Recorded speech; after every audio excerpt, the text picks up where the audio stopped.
It's that time of year again when you start thinking about whether in fact now is the time that you should take that big jump and change jobs. So in this video, I'm going to take you through a possible framework that will enable you to distill down exactly what the pros and cons of changing jobs right now might be. And what this video is going to do is to give you a really coherent way to navigate through the decision-making process to make it an absolute no-brainer as to whether you should stay or whether you should go. So while I was making this video, I thought about it a lot, especially when I was out walking the dog. So I thought rather than do the normal talking head video, I thought why not come out with me and I'll take you through my thinking while we walk the dog at the same time. Do you want to go out for a walk, Loki? Do you? Do you want to go out for a walk? Yes, I bet you do. I bet you do.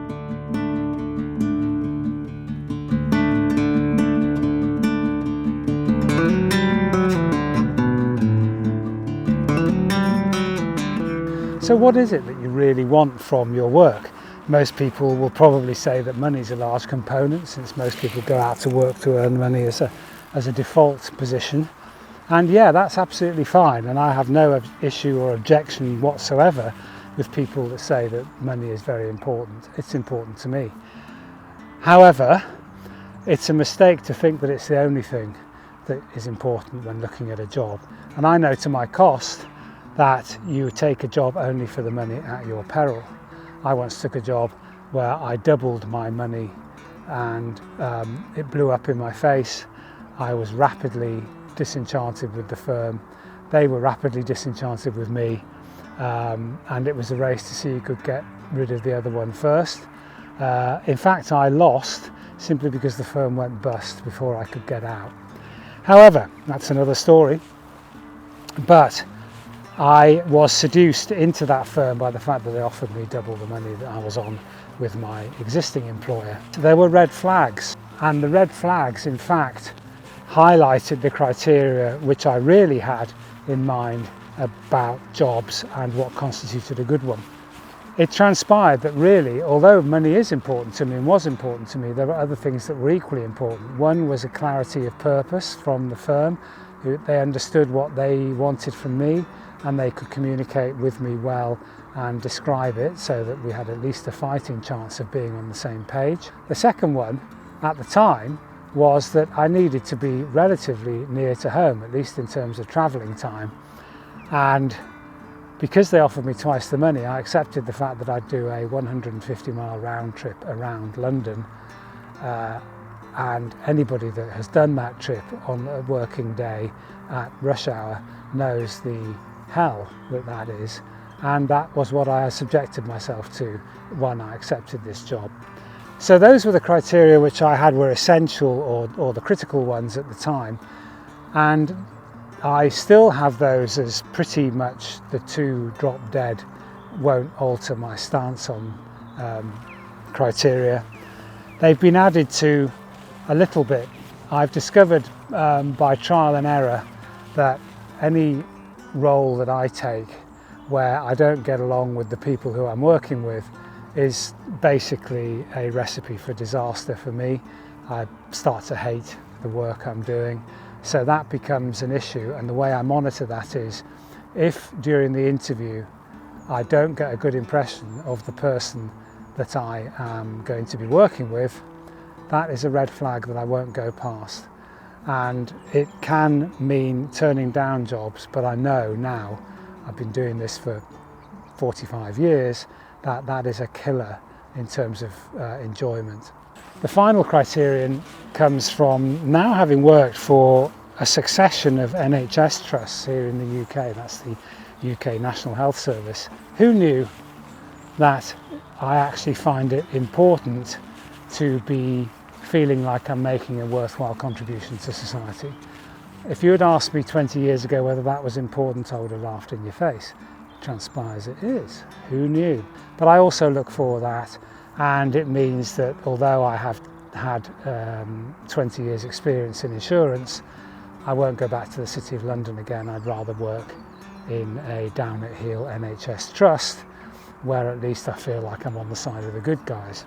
Okay, so The framework that I'm suggesting you use is twofold. You make a list and you put into it the drop-dead critical items that you won't take a job unless they have them.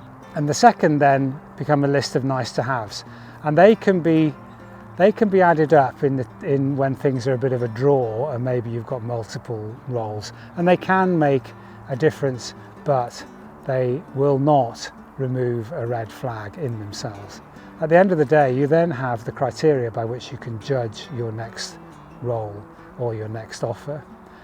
However, there's one other step that I would suggest you take, and that's run the criteria against your current job and work out whether, in fact, your current job scores high, low, or whatever it is that is causing you the problems.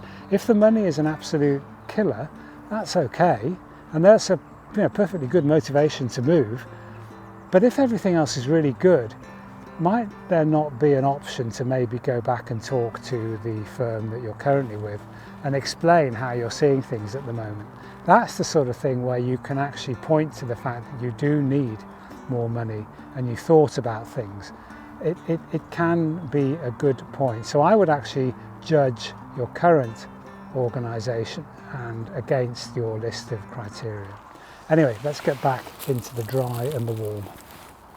All right, so thinking about this basic framework for the decision, what I propose you do is to make two lists. The first are the absolute drop-dead criteria that you have to have. You can have as many as you want, but they must be ones that you won't take the job unless those criteria are met. The second ones, those are the ones which help add to the decision making, but they don't in themselves negate the fact that one of the critical criteria are wrong, and you don't take the role if you've got one of those missing, but you can make the decision easier if you know that there are perhaps half a dozen items on the other list which maybe could be taken into account. So as an example, this is the kind of stuff which I came up with for the two lists.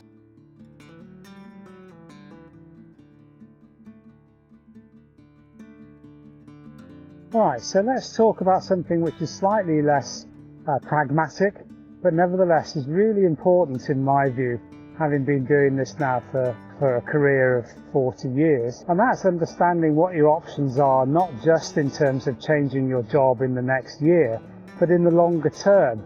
So this is more about a strategy. And I'm not just talking about that kind of job interview question, where do you want to be in 5 years' time? I'm thinking about how you actually manage your career. So that could be questions like, do I want to be a contractor? Do I want to be a consultant? Do I want to be an employee still, or do I want to be entirely self-employed? And then, do I think that I have to stay with one company for the whole of my career? Might benefit me. On the other hand, it might definitely not. In which case, why don't I start thinking about moving more regularly? All of these sorts of questions are really important, and nobody's going to answer them for you other than yourself. So back here in the office again, I wanted to talk about another strategic thought which is really quite critical, and we very rarely think about it because it's just too big, and we always think, well, there are just too many unknowns. And what it boils down to is, whereabouts along a timeline are you now in terms of your working life? So my viewpoint is obviously right at the far end of the timeline. I mean, I'm really, really old. But from this vantage point, you actually see things a lot differently to how you see them perhaps at the beginning of your career. And what I'm trying to say here is that when you start off, if you're anything like me, you're in a real hurry. You want to get on to things. You want to make life a success. You want to earn loads of money and be generally ahead of the game. However, that's an enormous problem if it means you actually set off in the wrong direction and you start feeling like you've made a mistake but you can't rectify it again. So what I'm thinking here is that maybe in your 20s and 30s, the idea here is to make sure that you've experimented, make sure that you know what it is you really want to do with your working life. This is a working life, don't forget, of maybe 50 years. You've got plenty of time and you have time to experiment. Try things out, move around, try different firms, try different roles. This is the time when you can do it with very little risk. If you get something horribly wrong, you discover you don't want to be a pilot, you don't want to be an accountant, you want to be, I don't know, an actuary or whatever it is. You can change at very little cost to yourself. Yes, you may have blown a year or two, but overall it's much better to do it now. So then when you get into your 40s, maybe you're starting to think that maybe you've found what you want to do, and that then gives you another 30 years to enjoy your life, and your working life especially. I made the cardinal error here. I started off at the age of 22 with the idea that I wanted to be a chartered accountant. I saw it as a way into management at a senior level. Get that qualification and then you can work out what to do with the rest of your life. However, I soon discovered that it just wasn't the thing that I wanted to do with my life. But I didn't change, and I burned 4 years of misery attempting to qualify as a chartered accountant when I should have bailed out.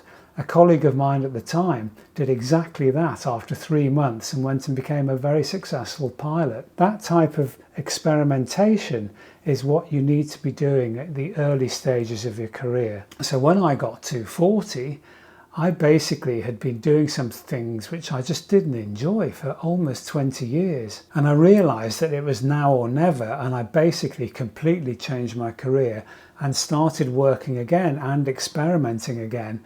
And so by the time I got to about 45, I'd kind of done the experimenting I could have done 10 years earlier or 15 years earlier, and I'd come up with what I wanted to do. And now I'm spending the rest of my career really enjoying what I actually want to do with my working life, to the point where I actually don't want it to stop, and I'm going to keep going for as long as I can find the work. So to summarize this video, there are two elements which I think you should spend time, especially at this time of year when maybe you've got some time on your hands. Make a decision around, do you enjoy your current job? But try not to make it about running away from your current job.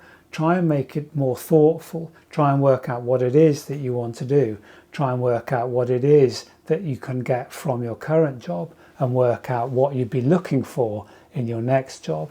But then overlay it with some strategic thinking. Now is the time to try and think strategically as well as just tactically for the next couple of years. Is your career going in the right direction? Okay, I hope you enjoyed this. I hope you enjoyed the time that we had with Loki the Labrador, and I'll see you on the next video. Thanks.